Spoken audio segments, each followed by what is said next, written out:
Good evening, baseball fans. It is Sunday, December 17th, and this is the 48th episode of Bourbon and Baseball. I am Suzy. That is Kelsey. And away we go with all the balls edition because we are going to be talking about all the balls, all the baseball teams. Maybe not all the baseball teams because not all the baseball teams are making hot stove moves, but some of them are. Plenty of them are, yeah. Yes, big moves, big moves. But first, before we get into that, I'm going to give you the warning. The warning is that this is a rated R podcast. Apparently, one of the hosts doesn't know how to speak English either. That would be me. So rated R podcast, lots of four-letter words, probably some adult humor. If that's not your jam, head on out. No judgment on our part, though. That's totally We'll see fine. you next time. See you another day. Yeah, just know that, I don't want to be responsible for tiny ears listening in and being like, Mom, what does the word fuck mean? That's not me. Okay, sorry. That's on you. You gotta do that, not me. All right. So now that you have that warning, and away we go. Should we jump right into the 40-man find, Kills? Let's do it. Yeah. So we Alright. introduced this segment last week, our 40-man find, where we're going to highlight maybe not necessarily a lesser known player, but a lot of times probably a lesser known player on the 40-man roster of every single team in the major leagues of baseball. And we are starting from the losingest teams, working our way up the rankings from the 2023 season. So, Suzy, you want to kick us off today with, you've got somebody from the Washington Nationals that you're going to tell us about. Yes, the Washington Nationals. I have a player named Stone Garrett. Ooh, I like Stone Garrett. I love this. Tell me about him. Stone Garrett. Stone Garrett is actually made of marble and is part Greek god. No, I'm just kidding. But the man is chiseled. Man is chiseled. I only vaguely remember him in a baseball uniform, and so when I looked him up, I was like, "Oh, hi, hello, Stone Garrett. Look at you." Okay, so Stone Garrett is originally from Texas. From down here in Texas. Actually went to high school at George Ranch High School, which is in Sugarland, Richmond area down here, and was drafted by the Marlins in 2014 in the 8th round. So in 2015, he was at the low A Batavia. I'm going to say Batavia. I don't think that's how you say it, but whatever. That's how I'm saying it. Batavia Muck Dogs, and he was named the minor league player of the year in 2015 with he was batting .297 with a .933 OPS, and he hit 11 home runs and 46 RBI. Nice. And he chose to go into Major League Baseball as opposed to going to Rice University, which, is a prestigious little university down here. I say little. In 2016, he was promoted to single A Greensboro Grasshoppers. I love all of the minor league teams. It makes me so happy. That's a great name. Well, hello, Toothless. My cat that I just adopted this week joined me. There she is. If you were on the YouTube side, go look. Hello, it's your debut. Yes. Sorry, if you're audio only, you don't get to see her unless you go over to the YouTubes. So just click over. Just head on over. In 2017, he was in the High A Jupiter Hammerheads, and in 2019, Double A Jacksonville Jumbo Shrimps. Oh yeah, yes, Jumbo Shrimps, where he batted .243, .289, and a .413 slug with 14 home runs and 63 RBIs and 15 stolen bases. So he can run just a little bit. Not too shabby. Unfortunately, in 2020, COVID happened, and therefore none of the minor leagues happened. And then after that, he decided to pursue real estate. He was like, you know what? Really? Baseball, not a thing that I'm going to do anymore. So he's like, all right. So he went and got his real estate license. And so down back here in Texas.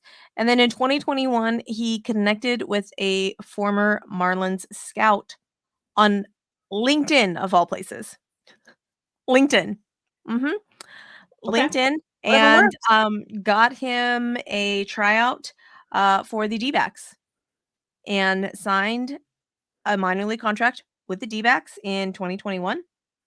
And in March 19th of 2021, he reported to the AA Amarillo Sod Poodles. I love the Amarillo Sod Poodles. Like, these names just make me so happy.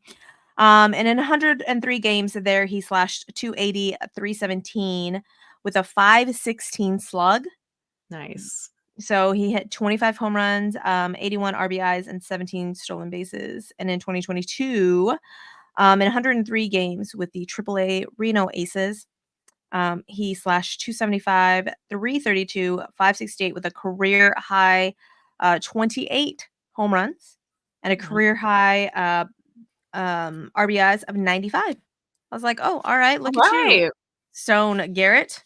And then in August of 2022, he got assigned to the DBacks 40-man roster and debuted against the San Francisco Giants, where he proceeded to have his first 2 hits that game. I'm like, oh, Nice. not just one, the 2. Going for And it. then August 28th, he hit his first home run off of Dylan Cease. I'm like, that's Boom. not a shabby home run there, sir.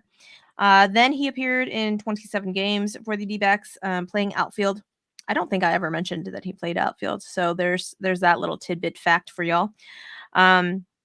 And in 27 games, he slashed 276, 309, and 540. He hit 4 home runs, 10 RBI, and had 3 stolen bases. And unfortunately, was DFA'd in November of 22. Yeah, where the Nats then picked him up.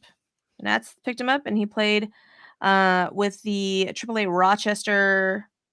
Apparently, I didn't write down what the Rochester were, so it's the Rochester AAA team for the I Nats. don't have that one off the tip of my tongue. I don't know why you don't. That's disappointing, Kelsey. I should probably find a Not a new. real fan. Yeah, not a real fan. April 2nd of 2023, he was called up to the Nats when Corey Dickerson landed himself on the IL. Corey D, my old friend. Oh, So all right, giving got Stone Garrett a try here. got to play instead of Corey Dickerson. Then unfortunately, August 23rd, he landed awkwardly against the wall trying to catch a DJ LeMahieu fly ball Oof. and fractured his fibula. Oh, geez. That's no Yep. joke. Yeah, fractured his fibula. I was like, that's not fun there. And unfortunately then was placed on the 60-day IL. Damn. So, according to Fangraphs roster resource, he is slated on opening day to start in left field. I don't know if that will come to fruition. The talk from the grapevine, I say the grapevine like I've heard things, but from various, Nats chat that I've heard, Yeah. he may be that starting left field, or he may get pushed to that 4th outfielder role. We Okay. shall see what happens. But fun fact, Stone, not his actual first name. That is his middle name. Really? Mhm. Yep. Oh, Yep. what's his real name? Or his first name? You know what? I just realized that wasn't his first name, like, when I read his Wikipedia page, and I was like, "Wait, what?" So his first name is actually Gregory, but he goes by Stone, and his dad's name is Rock. His dad's name is Rock, his name is Stone, and I was like, "For the love of God, if he does not have a daughter and name her Pebbles, we're done." Like, you have just ruined all of the things, and you have, like, squandered the Yeah. most adorable opportunity. I'm just saying. Huge So, opportunity there. Yeah. yeah. So Don't Rock miss that zone. Stone. Mhm. If for Gregory some Garrett reason. is not a bad name, though.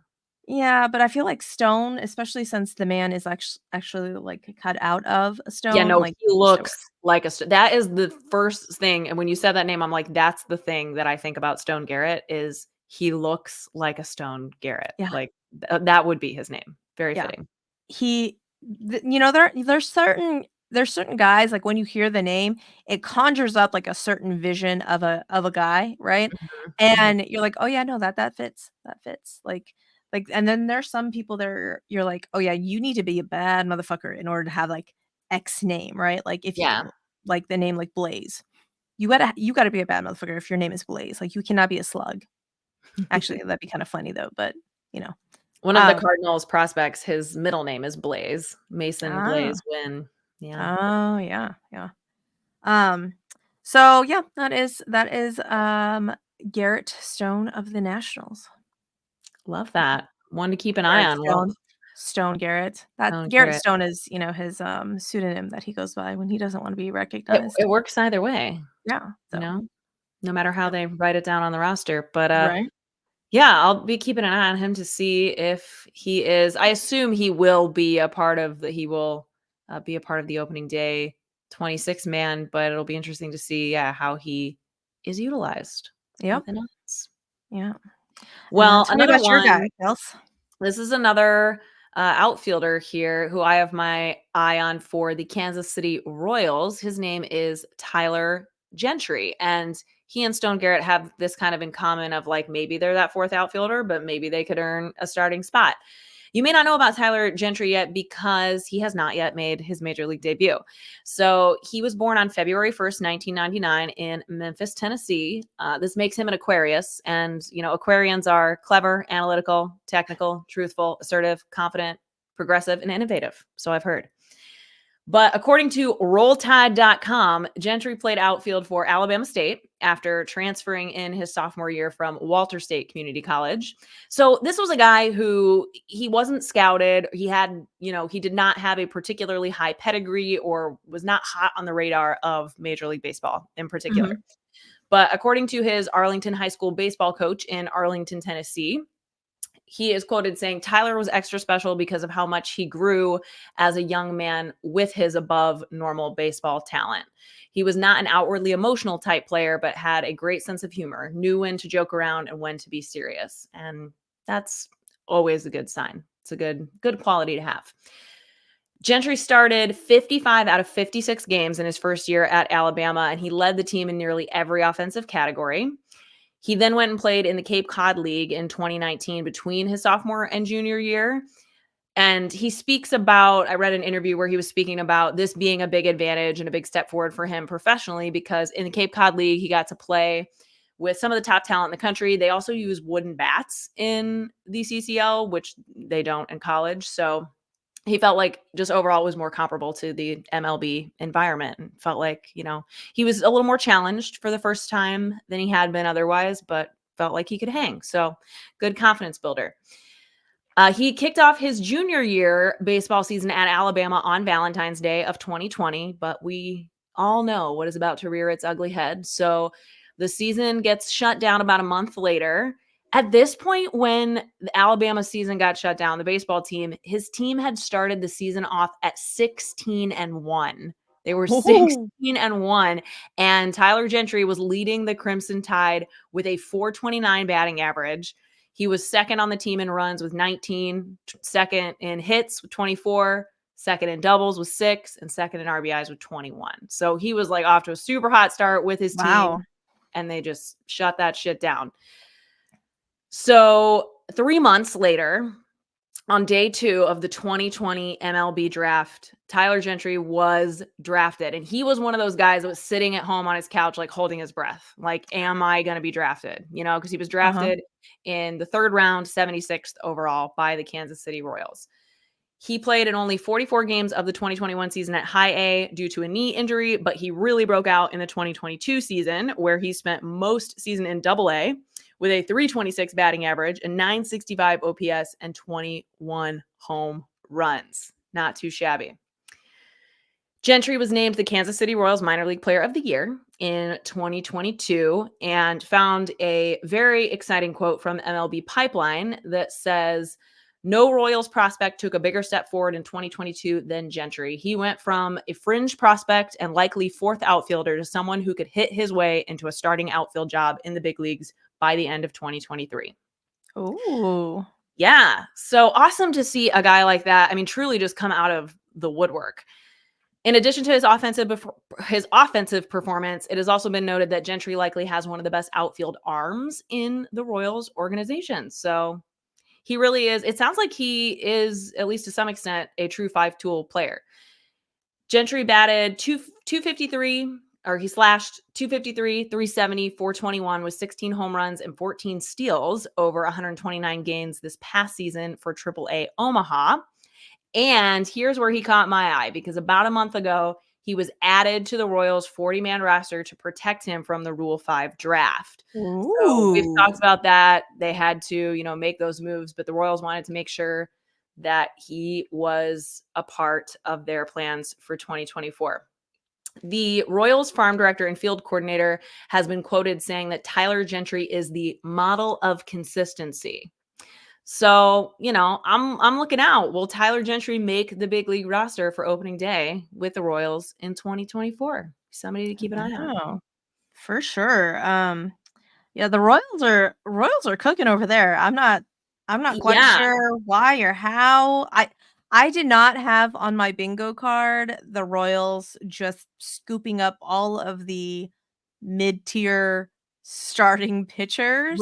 No, And a that's month or so ago, I was here telling you, like, if we're lucky, the Cardinals are going to sign Seth Lugo, maybe a Michael Wacha. And honestly, I might have been happier with that. Did not think that the Royals were going to be the ones like going out and actually making it happen with those guys. But good for them. Yeah, we're going to talk all about it today because their yeah, stove is hot. their stove is very hot. I was quite surprised by all of those Royals moves. I was like, "What? No, did not have that on my calendar at all."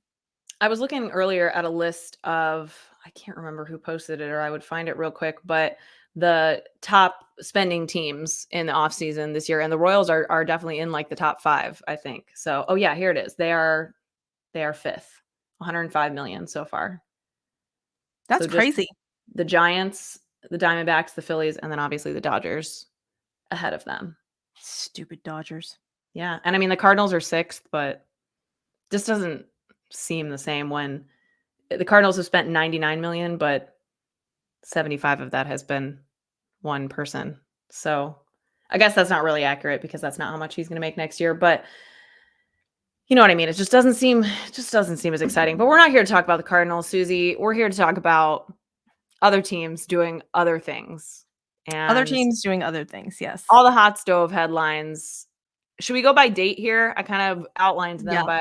by date because the last week has been very eventful, which we anticipated because, we got that Shohei signing done and out of the way, and we could talk about that until we're blue in the face, but we're not going to. We're going to talk about the San Francisco Giants because they did a thing. They signed a player, and he's kind of a big one to watch too. The Giants agreed to a deal with outfielder. Is his name Hung Hoo Lee? Is that how you say it? Jung Hoo Lee. Jung Hoo Lee. Mhm. Cool. Yep. Thank you. Jung Hoo Lee, 6 years, 113 million with an opt out after 4 years. And he is coming over directly from the Korean League, correct? Yes, yes. He's coming over from the KBO, and his nickname is the grandson of the wind. Yes, I saw I'm that. like, that is the best freaking nickname ever. And he has the most adorable little Pomeranian dog, and it's so cute. We love And that for the Giants. yes. I mean, but really though, the Giants have been trying to give anybody any of the money, right? Like none of the stars want to go play for San Yeah. Francisco, and I feel kind of bad for him, but you got your man, and apparently in the KBO he had a 97% contact rate, in Wow. zone contact rate. I was like, Okay. 97%, like that's insane. Obviously I don't think it's going to translate that well over here. Sure. But odds are he is probably going to be comparable to like Luis Ariz type, just making all Ooh. kinds of contact. Oh, we love that. Um, and apparently he only hit like, I want to say 4 home runs last season for the KBO.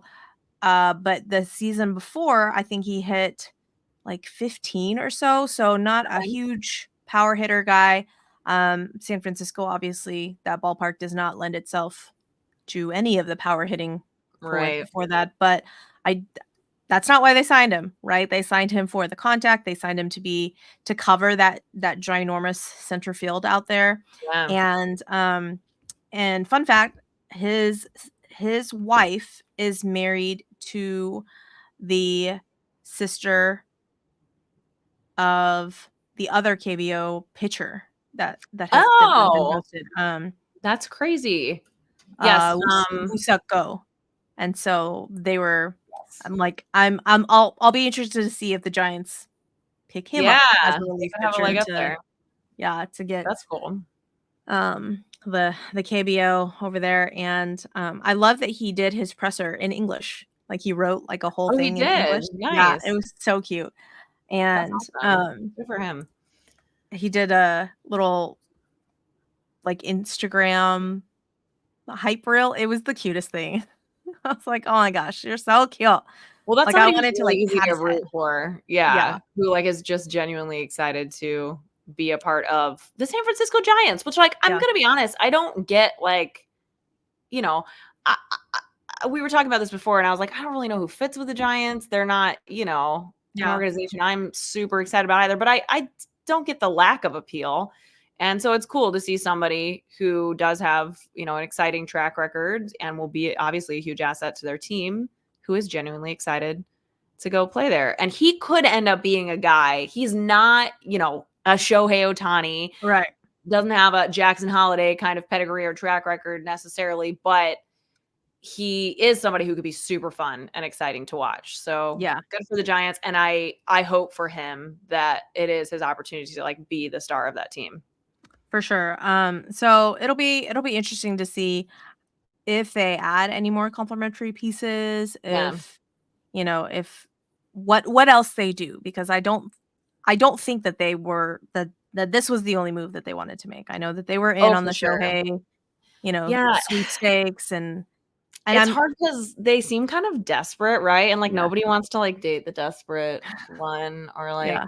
you know, Well, okay, so I'm not gonna lie, like I know we said we were gonna talk about Shohei, but we kind of have to talk about Shohei sure. because all of the all of the things that have come out, all of those offers, they matched. The Giants matched the Dodgers. Yeah. The Blue Jays were right there. All of the deferrals were there. But the fact that like Shohei chose the Dodgers just really sticks in my craw. And it shouldn't. It shouldn't Yeah. because, I feel like exactly the same. if if the whole point of Shohei signing somewhere was to win, and you look at the Dodgers roster and you look at the San Francisco Giants roster, like which one is gonna, it's unfortunately the Dodgers, and that just ugh, salt in the moon. But whatever, whatever. So hopefully though, like this gets a little bit more of the KBO money in there, and then hopefully, I don't know, they're like, okay, well, maybe we got some new blood, maybe we can do this, and hopefully that happens for the Giants. I would love that for them. Yeah, me too. I wish them well. Yeah. We have nothing against the Giants here. Nope, nope. The Giants friendly pod. Giants friendly pod here. Okay. So also on December 12th, we had the Royals. The Royals were hot on the stove.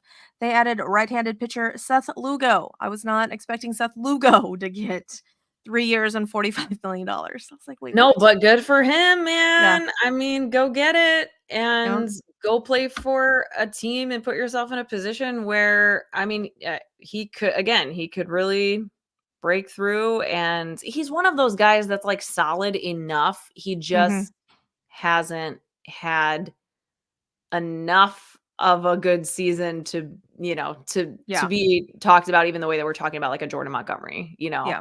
he hasn't had those opportunities even at the postseason level. So yeah, I mean, I agree. I think that was more than was probably predicted for him, but he's going to be in a position to, absolutely be one of those guys that's out there every 5 days for them. And he's going to put the Royals, I mean, a team like the Royals in the state of their rotation in a better spot too. So seems like a Yeah. good fit. Yep, for sure. So he gets 3 years, 45 million, and an opt out after 2025. So we'll see if that works out for him. So Maybe he'll be next year's Jordan Montgomery. You never know. Oh, let's He's going to hope, take the man. Royals to the postseason because they're going to win the World Series because they signed Will Smith. We talked about that last week. It's Writing's true. on the wall. It's true. I don't make the Again, rules. that's Will Smith apparently does. I don't know what kind of Yeah. witchcraftery that happened, but that's how he does. Kelsey, let me ask you though. The Pittsburgh Pirates, Yes, they have a thing for meaty first basemen. they do. Just Just meaty like first the basemen. Milwaukee Brewers. Yeah, and The the Pittsburgh National League Pirates just like Central seems to be on board with this. Yes, in general. I was trying to remember like who their first baseman was like before this signing, and I was like, and then I looked it up and I was like, oh, G-Man Choi.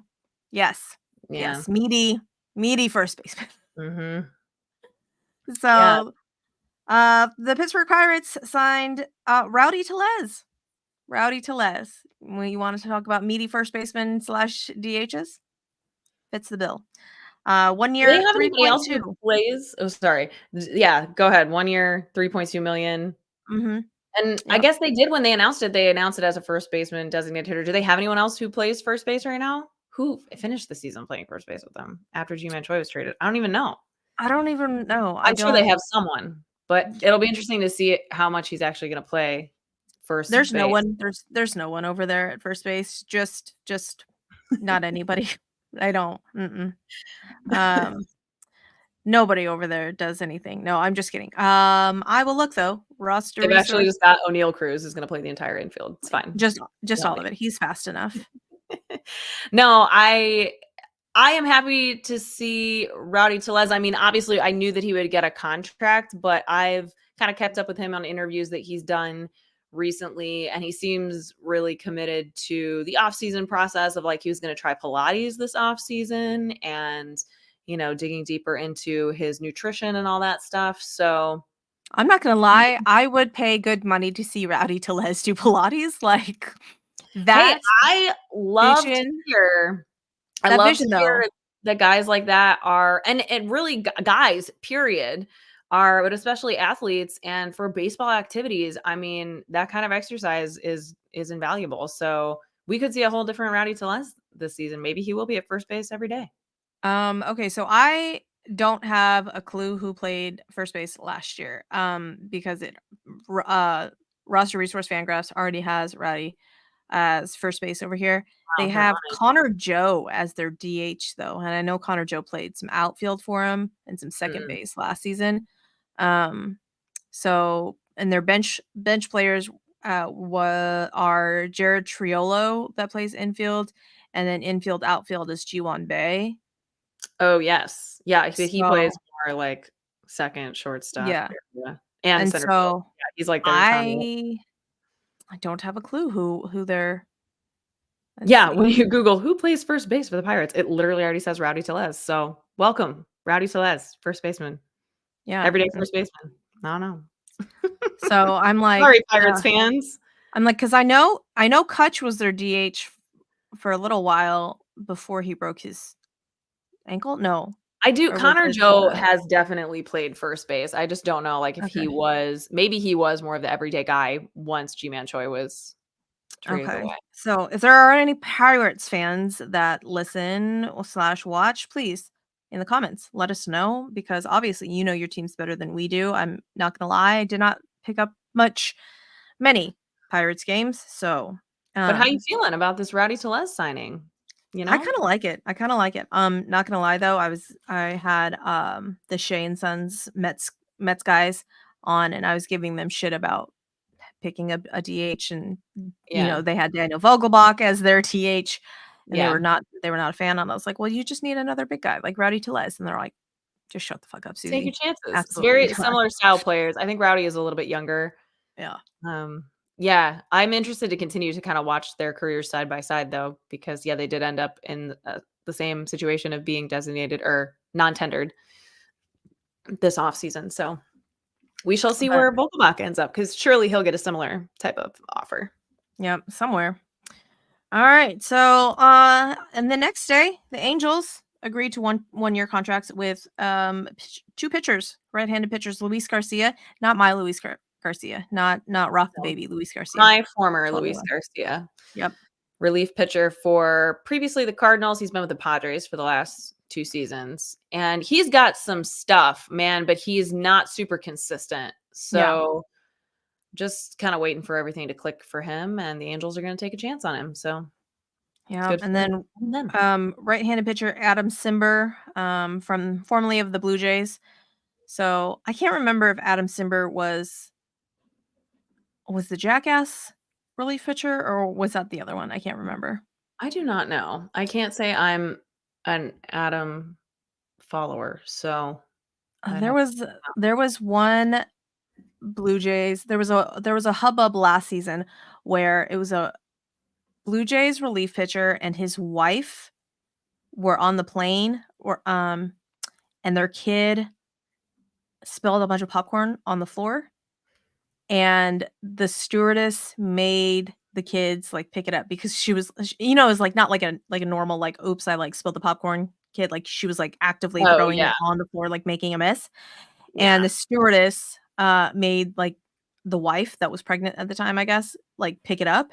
Mm. And the guy, the baseball player, was like real mad about it and like posted it on social media as if to like shame the Southwest employee like stewardess, and it totally backfired Oh, on him. yeah. And I don't remember if it was Adam Simber or not. Ooh, might have But been. um if that was, then there's that fun fact for you. But I What can't remember. to Adam Simber?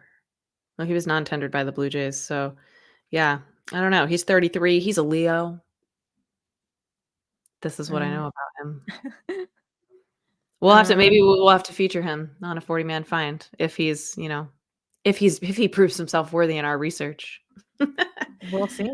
We'll see We once shall we, see. get to the Angels. They should be coming up soon enough. But yeah, that's, like, all that happened on the 13th. Then we're turning the page to December 14th, and, hey, the Brewers have entered the chat, Let's go and Brewers. they still haven't done anything with Corbin Burns, so who knows, but they did receive right-handed reliever Taylor Clark from the Kansas City Royals in exchange for right-handed reliever Ryan Brady and infielder Cam Devaney. So, there you go. None of those players are, like, super on my radar. How about you? Nope. Don't know really any of those. I know that the Astros actually got one of the Royals relief pitchers a couple of weeks ago, and so I had to do my research on him, and I was like, I don't even know who you are, but yeah. So they're just kinda playing some bullpen musical chairs here. Yep. That will And be then interesting. we'll see. And then I don't know what it is about the Rangers and picking up injured starting pitchers, but Yeah, apparently they have an let's talk about affinity. this because I am confused. They have an infinity for pitchers that can't pitch for them for a while. I don't know. I don't know why. Yeah, they're going all in after the All-Star break, is what it looks like here, Kind of. Kind of. because they already have so before we tell you about what they did, let's talk about what they already have, and that is, they have Max Scherzer for another year on his deal that they got in trade from the Mets. And even though the Mets are paying for a hefty portion of that, like, it doesn't matter. It's Max Scherzer. He's going to go out there every fifth day because he's absolutely going to demand that he does, Mhm. unless he can't because he had back surgery for a herniated disc, and he Yeah. will be out until at least June or July of 2024. I thought this was really interesting because obviously every situation is different. He is a high level athlete. So I'm not saying that, like, it's unnecessary that he had the surgery. Obviously, he has some of the, top medical minds that are helping him evaluate the situation. But there is some statistic that, like, over 70% of people over the age of 30 have a herniated disc. Like, it is a very common thing. You and I probably Right. have at least one. Like, it's something that people live with. And yes, a lot of the times they can cause really debilitating pain, but there's a lot of other alternatives besides surgery too. So I just thought it was interesting that that was, like, the best course of action for him, especially considering that, it's going to take him out for such a substantial portion of what could be one of the last years of his career. So Yeah, Scherzer's out for the first half of the season. They also have Jacob deGrom. Did you forget? You probably did, because he made like 2 starts ever for them after they signed him to a monster deal. Yeah. So he's Yep. just been getting paid to Yep. hang out because he had Tommy John surgery, and he is not slotted to return until after the All-Star break as well. But then tell us, Suzy, who did they bring on on December 14th? On December 14th, they signed Tyler Malley for 2 years and $22 million. But he had Tommy John in May, and I was like, "What?" I'm so confused, but I guess they're just gonna roll with their I don't even know who they're gonna roll with. Nathan Evaldi and duct tape apparently is gonna be Yeah, their starting I rotation. don't know. I Um, mean, the Cardinals are kind of notorious for the first half starting rotation just being like pieced together. Like, yeah, mhm, hopefully duct tape can hold us together. And then they will make trades, assuming that they are, and they usually are, in the National League Central conversation, with the exception of this past year. That's kind of like the name of their game, is they like fly just close enough to the radar to be able to really be in it, make trades for a couple, John Lester's, J Haps at the deadline, and somehow those old guys pull them up by their bootstraps every time. So that it just reminds me of what it looks like. I mean, obviously having guys like Max Scherzer and Jacob deGrom, and even there's talk of them like that they really want to sign Clayton Kershaw too, who would be in the exact same situation because he had a surgical procedure as well, and you have no idea what to expect and when you're going to get him back. So I don't know. I am yeah. very confused. So, according to Fangraphs roster resource, they have Nathan Evaldi, John Gray, Andrew Okay, Heaney, that's right. Dane Dunning, and Cody Bradford as Okay. their starting rotation, which none of those names strike fear into the hearts of people except for maybe Nathan Evaldi. Yeah. Um I, yeah, I don't know. And then I guess after All-Star break then they're just going to go off, maybe, hopefully. Hopefully. I mean, that's still very circumstantial. When you have I don't care who it is. I don't care that it's Jacob deGrom. Like, he's coming off of a major procedure. He may never Yeah. be the same pitcher again, and he's always been insanely injury prone. So Max Scherzer, again, Clayton Kershaw, if they do sign him too, which would just be madness. They are in the last year or so of their careers. They are not, in the middle of a Hall of Fame career. They're at the end of it. So Yeah, that's where it just doesn't make sense to me. I don't know. I would think that I mean, like Clayton Kershaw, like granted, I understand why Clayton Kershaw wants to come back at least Totally. for just a year and see. She's like wriggling on my lap here. Anyways, um, just because that last performance that we had of him, Yeah, that would be an was awful way. Like, no baseball fan wants that to be Clayton Kershaw's last no, outing. no, the D-backs just going ham off of Clayton Kershaw, just hitting home runs after home run. Good night. But I mean, he lives in Arlington, so I guess it would make sense for the Yeah. Rangers to sign him, but it doesn't make I mean, yes, Rangers, please sign him because I that's mean. I'm not gonna say it. Well, I don't we wanna got a say it though. Rangers World Series. We don't need another one this year. So, I mean, Yeah, yeah, I don't really care if they wanna make stupid decisions, but it just yeah, seems weird. it's dumb. And so go for it. Go for it. Let's do it. And so Tyler O'Malley had Tommy John in May. Okay, so I guess, yeah, he would be at about, like, the year Yeah. plus mark. Gosh. But it's so you're just gonna have multiple pitchers returning from Tommy John, and Jacob deGrom's is like second Tommy John. And Is it so his second?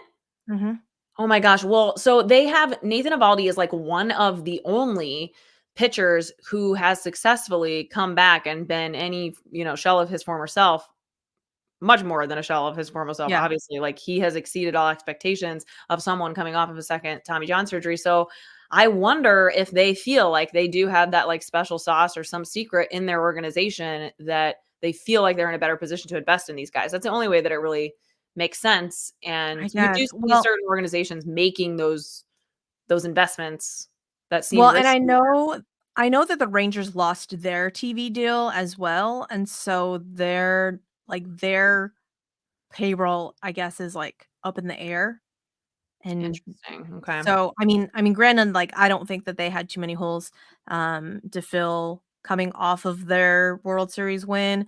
Right. Most of their infield and outfield is taken care of, so really it's just that, like, starting rotation, and so, uh but yeah, that TV deal I know was part of their issue as well because Bally's Diamond something? That went Yeah, the Diamond Sports Group. completely for 'em. Yeah. Oh, hello, are you back? Okay. But yeah, so moving on from, the Rangers, Jack Flaherty. Jack Flaherty Jake signed. Flair. Yeah, right-hander Jack Flaherty, formerly, he spent his entire career thus far with the St. Louis Cardinals until he was traded at the deadline because the Cardinals were so fucking terrible. They just couldn't even afford to keep him around, so they had to trade him to the Orioles. But he is now signed with the Detroit Tigers for a 1-year, $14 million nice, comfy pillow deal. So happy to see Jack get that. And with an organization that I think is going to be in a good place to hopefully help him make the most of his raw talent. Like he has been through the ringer the last few seasons with injuries and just not being able to return to that 2019 form where we saw like we really thought we were seeing him emerge as the Cardinals' next franchise ace. Yep. And unfortunately, he just had a number of shoulder issues and things that he was not able to overcome. But he has been looking healthier, working through some different challenges in terms of like velocity and consistency. But fortunately, I mean, he's still young. He is the youngest pitcher on the free agent market, other than Yamamoto. So he's 28 years old. And yeah, I think for him, it was probably a lot of it was just about finding the right organization that he wanted to work with to hopefully come out and have a chance to make some big bucks next year. So I'm looking forward to watching him with the Tigers. Let's hope, man, let's hope. So the freaking Dodgers. The Dodgers are doing more things. Yeah, this is just like a side note because obviously, Yeah, like we've hit the big headlines, but like the Dodgers also did something. So yeah. So the Dodgers and the Rays, made a trade for Tyler Glasnow and Manny never Margot. heard of them. Like Yeah. whatever. Um, so Tyler Glasnow, but shout out to Tyler Glasnow for being like, "Oh, you wanna trade me? Okay, fine, but I'm gonna make it contingent on the Dodgers giving me an extension." Get I'm it? like, "Yes, yes." Now, I will say that when Tyler Glasnow is on and healthy, Mans is electric and Yeah, just oh, the pitching performances that he can put on are just so, so good. yeah. Cy Um, Young level for sure. yeah. But he has only been able to pitch more than 100, innings one season of his 7-year career, 6-year career so far. Right. He's been hurt. Like, he's been hurt pretty much almost every season. Mhm. He's coming off of another injury last season, and so, um but that's kind of the Rays' MO. Before they have to pay him the big bucks, they trade away their pitchers. So Tyler Glasnow and Manny Margot head over to the Dodgers, and the Rays get Ryan Pepio and outfielder Johnny DeLuca. Ryan Pepio was freaking electric for the Dodgers last season, Yeah. and I was actually really surprised that the Dodgers chose Lance Lynn to start a playoff game versus Ryan Pepio, just purely on stuff. Yeah. I That's a mean, good like, point. granted, he's like a rookie, like just a brand new little baby, and so I think that they wanted, the veteran presence For versus, sure. tiny baby, but I don't know. I feel like tiny baby probably could have gotten teed off on as well. I don't know. Or whatever, whatever. Yeah, in an elimination game though, like, you can see why, yeah, they weren't Yeah. looking to roll him out there. So, Probably okay with um, that. but yeah, the Dodgers finalized the 5-year, $135 million contract extension with Tyler Glasnow. Good for you, man. Get your bag because odds are you ain't gonna be pitching long. Yeah. I mean, only time will tell, right? Yeah. And yeah, not a risk I'd be willing to take, but That's why they don't pay me the big bucks, because I am that kind of risk averse, especially when it comes to pitchers. But yeah, the trade is now official as of December 15th, and the total deal could go up to 145 million if the Dodgers do exercise a $30 million club option in the 5th year. So that'll be the real ticket. Yeah. Can he get to that 5th year?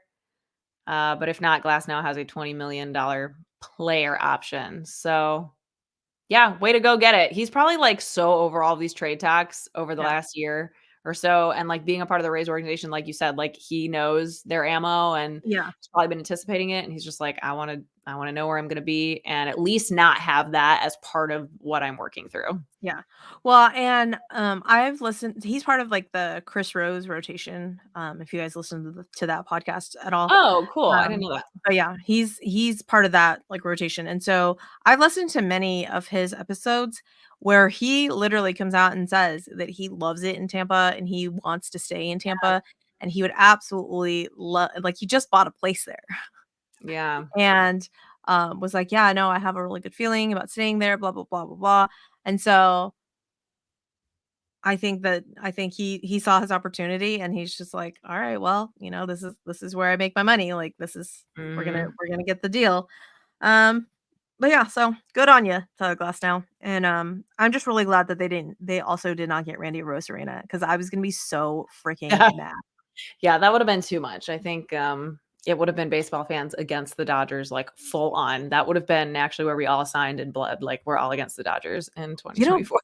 you know what, though? The Dodgers have the opportunity to do the most ridiculous thing ever and sign Trevor Bauer back because now they're like, "We have Shohei Ohtani, you can't hate us." But wait but No wait way. but I can wait, still hate like, them. No, Trev I hate Trevor them already because they have Shohei Ohtani.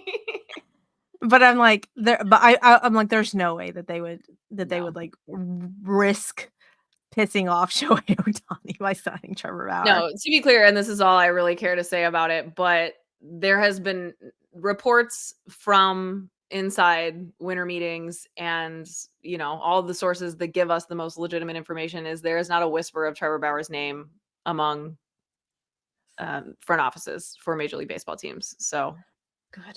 hard Good. pass from me. Anyway, where the Huzzah. Royals are back at it again because not only did they sign Seth Lugo, they kind of did themselves for me one better with right-handed starter Michael Wacha with a 2-year, $32 million contract. He does have an opt-out after the first season. And then the Royals also agreed to terms with their outfielder Hunter Renfroe on a 2-year, $13 million deal. And he has an opt-out after this 2024 season. But again, even more surprising to me than Seth Lugo, Michael Wacha, man, like he has been so good the past 2 seasons. He's somebody that I'm surprised more like the media has not covered more as just like a really solid but sneaky pickup. And for the Royals to be able to be willing to invest in him like that, awesome. I mean, they're ready to do something, even if it means that, they're just ready not to lose 100 games this season. Yeah, I again, like I said, did not have the Royals doing all of the moves on my bingo card. And then the fact that like they were also in talks of there was like the rumors of them trading Vinny Pasquantino to the Marlins for Mhm. Jesus Luzardo and I was like, I don't Yeah. know. I don't know if I could have handled Jesus Luzardo on the Royals. Like that No. that rotation if they did that actually kind of scary good. Like Yeah. No, um then I would actually believe in that Will Smith also not only did he bring his, World Series good luck juju, he also came in and was like, "Actually, like, I'm only signing with you." That was the part of the contract that wasn't public. right. He was gonna overhaul the whole roster as well to make them a World Series winning team. So, I Yeah. mean, who can But say? Weirder things have happened. weird things have happened, but I mean, I love that Bobby Wood Jr. is like, "Let's go." I feel so I bad for mean, Bobby Wood, but yeah, right? It has to be really exciting for players like that and even Salvi Perez yeah, to have some more talent surrounding them. And it's just they have such a great fan base and a beautiful stadium and, a great history. So good for them. I mean, like right. I would never be mad to see the Royals do well, even as, you know, the Do you fan of think the team in the same state. do you think that Zack Greinke resigns as their 5th starter. I think his record last season was like 2-15. Yeah. I don't know. He's one of those guys that will like literally just dissolve into nowhere because he'll never come out and be like, I'm retiring. This is it. So I don't know. It's hard to say. Cause like part of me wouldn't be surprised if he is done, but also wouldn't be surprised if he's not done. Cause why would he want to be done if he could change the narrative? And I don't know. Like, I don't know that he's totally washed or cooked necessarily, but I also don't know that he's, someone I would invest in. So kind of just depends on what he's looking for, I think. I I don't know. I still really need him to I really need him and Joey Votto in the same clubhouse. Oh, hell yeah, Royals. That's how you're going to put the cherry on top of this hot, hot stove. You're going to light it up, just click it up another notch, signed Joey Votto, and re-sign Zack Greinke. I would be at Kauffman Stadium in a heartbeat. I'm trying to think, like, so again, looking at Fangraphs roster resource, I'm like, who is their DH? Their DH right now is Nelson Velasquez Oh, yeah. from the Chicago Cubs that was traded. So their lineup right now has left field MJ Melendez, shortstop Bobby Witt, catcher Salvi Perez, Vinny Pascantino, first base is cleanup, Hunter Renfroe is right field, Michael Massey is second base, Nelson Velasquez as DH, Kyle Isbell as their center fielder, and then Mikhail Garcia as third, Freddie Fermin, backup catcher, Garrett Hampson in infield, outfield, util, Darren Blanco and Drew Waters for outfield. And then their starting rotation would be Cole Reagans, Michael Wacha, Seth Lugo, Brady Singer, and Jordan Lyles. So I don't know between Jordan Lyles and Zack Greinke who would actually be better. Yeah. Again, I think it just depends on what is worth it for him, because depending on, if he's willing to, you think about Albert Pujols, who came back, he signed a $1 million deal with the Cardinals because he was designated for assignment. Like Albert fucking Pujols was designated for assignment. So, when you think about it like that, it really just depends on what the player wants out of it when they get to that point in their career. It's not to say the magic is gone, but Bro, I already forgot that more than anything. I already forgot that the Braves traded Kyle Wright to the Royals. I totally forgot about that. Yeah, well, the Braves are doing too much trading for us to just keep it all in the memory bank at this point. I mean, granted, he's not going to pitch this season, because he has shoulder surgery, but still, the Royals have Kyle Wright. Like, what? Anyways, that's still. Yeah, they're cooking something over there. That still is mind-boggling to me over there. I got to get back to my show notes here. All right, so we're right on par because we're back with the Braves doing more things. More things. Have you kept up with Alex this week? No, I've not. I've not. He's cooking. He does. His trade board looks like the crazy person with all the strings on the board going to the different places. Yep. So the Braves acquired left-handed pitcher Ray Kerr, DH Matt Carpenter, and cash considerations from the Padres in exchange for minor league outfielder Drew Campbell. And sources say that the Braves took on $4 million of Carpenter's $5.5 million salary to obtain left-handed reliever Ray Kerr. But they plan to trade Matt Carpenter just like they flipped Marco Gonzalez and Max Stassi. Where is Matt Carpenter going? Who are they going to flip him to? Who? Right. And like, are they gonna? I assume they're planning to potentially eat some of that $4 million contract because, like, no offense, Matty Carp, love you to death. It has nothing to do with him personally, and I'm glad that I think he definitely still has a place on a major league roster for another season or two if he wants to. But yeah, I don't know. Once again, we just can't live inside that brain. We can't keep up.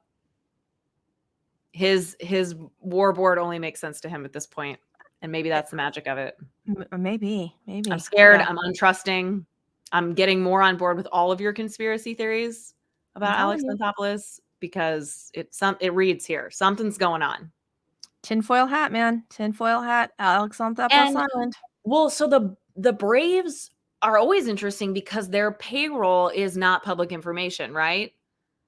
It's different than but they No, are a publicly owned team, so their revenue is public. I don't know, there's something different about what we see on their end, so that makes them even more confusing as well. Yeah. Well, besides the fact that they get all of their players to sign player-friendly contracts and then they give back a portion of their contract to the Braves Foundation. Right. Which is the same foundation that like every fucking team has that foundation, right? Because that's part of like their investment in their community, and they have the expectation that they're all going to do these same types of, give back to kids organizations and stuff in the community. Like it's part of every team, but every team is not doing this like the Braves are somehow. That's what I'm saying. I don't think when the Houston Astros players are like signing their contracts, I don't think they're giving a portion of their contract back to the Houston Astros Foundation. I'm saying Alex Anthopoulos Island. Yeah, I want to know how they're selling them on that for sure, because I am getting more and more on board with your paranoia here. Fuzzy animals are being held captive. I'm just saying. But someone's fuzzy animal is not being held captive on Alex Anthopoulos Island because Trevor Gott is not going to the Braves. Trevor Gott from the Mets is signed a 1-year deal with the Oakland A's. With the A's of who knows where. Oakland / Las Vegas / wherever they're playing. I don't know. But yeah, so Trevor Gott signs a 1-year deal with the A's. I don't think there's there's no numbers on that yet, but it is a thing. It has happened. Just not sure about the details yet. And then today we get the news. I'm so happy. About this. Snakes alive, baby. Let's go. Had to put my shirt on. Lourdes Gurriel Jr. Stays with the DBacks. The deal's for 3 years, $42 million with an opt-out after the second season. Also includes a club option for the 4th year. And let me tell you, Mike Hazen is cooking over there. Like, between all of these moves that they're doing, and it's so funny because everyone's like, "Oh, but are they really moves to?" And I'm like, "Yeah, they are." Like, they needed to fortify that starting rotation, so they picked up Eduardo Rodriguez. They needed to fortify that outfield. Lourdes Gurriel fits. There's still talks of them picking up a DH and Justin Turner. Yeah. Or JD Martinez. Yeah, I do think that they will sign another bat, even if they are not able to make it work with one of those guys. Daniel Vogelback, come on down. No, so they will get another big and potentially left-handed bat in that lineup. And exactly, I mean, I totally agree that they were the National League champions. And I'm so like, are we still arguing that they deserved that? They did. Yeah. And the only, things that they really needed to fix, they're addressing head on. And I think it's awesome for them that I was like flabbergasted by the Dalton Varsho trade for Lourdes Gurriel and Gabby Moreno. I just thought that the Diamondbacks absolutely fleeced the Blue Jays. But I was not aware that Lourdes Gurriel was going to be a free agent at the end of this year. And so that made it make a little bit more sense. But they obviously like made the most of that too, because I do think that LGJ probably could have gotten more money somewhere else. And I think no reason for him not to be fully committed and excited about continuing to play with the D-backs. Obviously, they're in a good spot organizationally, and he has found success there even more so than he's had before. So kind of the same reason why I just think like Cody Bellinger, you might be able to get a few extra million with somebody else, but stay with the Cubs. Like they took a chance on you when the other teams wouldn't. And there's something to be said for the environment and, finding success where you find it. So I'm excited for him and for the D-backs. Yeah, I love that. And I love one of their promos last season was like a purple hair like wig. Yeah, those are so fun. With like the crazy purple hair, and I was like, I just love that. I loved it, and I just thought he had the vibe, and it made me very happy. So Lourdes gets to stay in Arizona, and hopefully the D-backs are cooking, And what really cracks me up is, though, that, like, they hurt the Dodgers' feelings so badly. The Dodgers were like, "Absolutely not. Abso-fucking-lutely not. Nope. We got swept by the 84 win D-backs. Nope, that's not gonna happen again." So they went out and did all of these moves. They picked up Tyler Glasnow and Manny Margot and Shohei Ohtani, and now everyone's like, "Oh, are the Dodgers gonna win?" I mean, like, granted, yeah, but, like, not really. I'm still No, the not. Dodgers are always in a position to be competitive and win every year. They also have multi-billion dollar ownership. Like they are one of the only teams that could even realistically make the Shohei Ohtani deal work. Yep. Like we get it. Okay, it's fine. Happy for you Dodgers fans. Not really, but I know I'm trying not to drink my haterade too hard, okay? But yeah, no, the elitism is so tired. Yeah. We're over it. And yeah, the D-backs are here to play over and Yeah. over again. So They used everyone's to. like, "Oh, the Dodgers." Like, okay, granted, yes. But again, I ask you, third base, Max Muncy every day. Dodger fans, you happy with it? You happy with Gavin Lux coming off a knee surgery as your everyday shortstop with Miggy Rowe as backup? Like, okay, first base, second base, cool, you're good there. Your outfield is, like your center field is like rookie James Outman, and you got like Jason Hayward. 90-year-old Jason Hayward's not 90 years old. He's actually 34. I'm sorry. I Okay. apologized. I said he was 37 last week. Yeah. But I But mean, Jason Hayward out there, like, granted, still great defensively. Like, I mean, I guess, is Manny Margot gonna platoon with him? You know? But maybe. like, I I don't know. So there's still some question marks.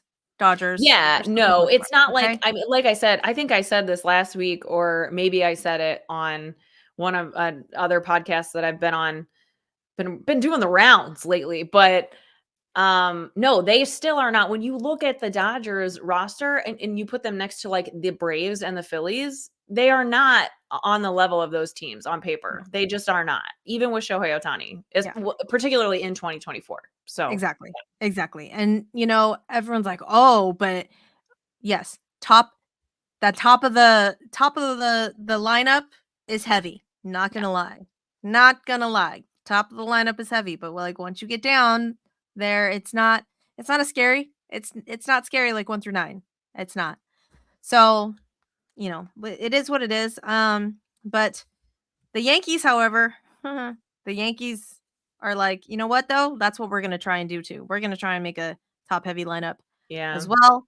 And then we're gonna try and start and sign some more starting pitching." And so they've just been pulling out all the stops with Yamamoto, and I don't know where Yamamoto is gonna go. Not a clue. Me neither, Not a man. clue. But I think it's because, like, I don't know if you saw the latest reports today, or that obviously we heard that Steve Cohen, the owner of the Mets, flew to Japan to visit with him, which I do think probably meant something and is just a good show of faith, and I'm sure is meaningful in the culture. Great. He also is like one of the few owners that has the ability to do that because he's a billionaire. We get it, Steve. We get it. And he also apparently had him over for dinner the other night. So, yeah. But also, Lars Newbar and Yamamoto are like legitimate BFFs. So, I could make the same case for the Cardinals, even though they're definitely not going to give him a 12 to 14-year contract, which is now what is being speculated, which is madness. But I mean, the Shohei Ohtani deal just it set a whole new precedent, the same way that like these, the Trey Turner deal was the first one to Yep. be like that last year of like luxury tax, what luxury tax? We'll make it work. Yeah, we don't care. So yeah, I think I don't want to speculate because I do think if I'm being objective about everything that's out there, does sound like the Mets are probably the most realistic option. But if he wants to win, I think the Yankees probably are in a better position to be competitive sooner Yeah, than the Mets, but it really just depends on what conversations are being had and what's most appealing to him on many different levels. And most of all, that money. So, that's true. Steve's But not going to put it up. Side note, just because all of the Asians blend together, the Boston Red Sox went and hired themselves a Korean translator. And I was like, they don't have any Koreans on their team currently. Why do they need a Korean translator? Obviously, Yamamoto, not Korean, is Japanese. But I just thought that was an interesting side note because the Red Sox were also in on the Yamamoto sweepstakes. I do think it's important to note, and you've done some episodes covering these leagues, so I'm sure that you're aware of it more than a lot of people are, that I do think it's important that there is a level of investment that these leagues kind of expect from teams and from Major League Baseball, and that relationship is part of it. So, I mean, good for them. Yep. So, it'll be interesting to see who. Yeah, I've got the eyes emoji on the right, the Red Sox. all of the teams over there, and then like Astros are just over here bebopping away, not doing anything. The Cardinals are just like buying out stock in Tiger Balm and ace bandages and yeah, that's we'll see what happens there. I told a group chat that I was like, you know what, like honestly, I don't think the Astros are going to make any more moves this offseason. They're going to roll with what we got and see what happens, and at the trade deadline then we'll make some moves. Yeah, but to a lot of what you have talked about and advocated for the Astros, like you genuinely believe that Dusty Baker was a difference maker in the outcome of their 2023 season. And not that I follow them nearly as closely as you did, but I could see that. Like, I don't doubt that if that is what you saw. And from when I did follow them in the postseason, I remember thinking in that game that they got eliminated in, that the conversations that were being had from the managers and like their narrative of how they were going into that last game, I remember thinking to myself, like Dusty Baker said something along the lines of like, we're just going into it like it's, every single game the same way that we go out there and do it. And I remember thinking to myself, like, but it's not any other game, Dusty, and you should know that more than anybody. And obviously that's a very like surface level observation, but it seems like that might scratch the surface of. No, what I'm saying is like, I don't think you should be mad about the Astros running it back.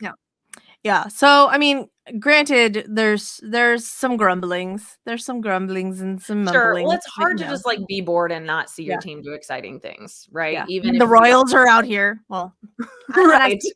I say that. You're like, God damn it, get the Royals out of the headlines. Yeah. But I mean, I'm sitting here now. I'm like, but would I be thrilled if we signed Seth Lugo and Michael Wacha?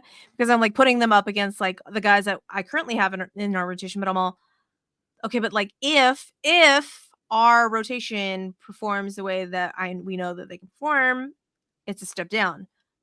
Yeah. But if we get second half edition of the pitch, I'm like, they would be a step up.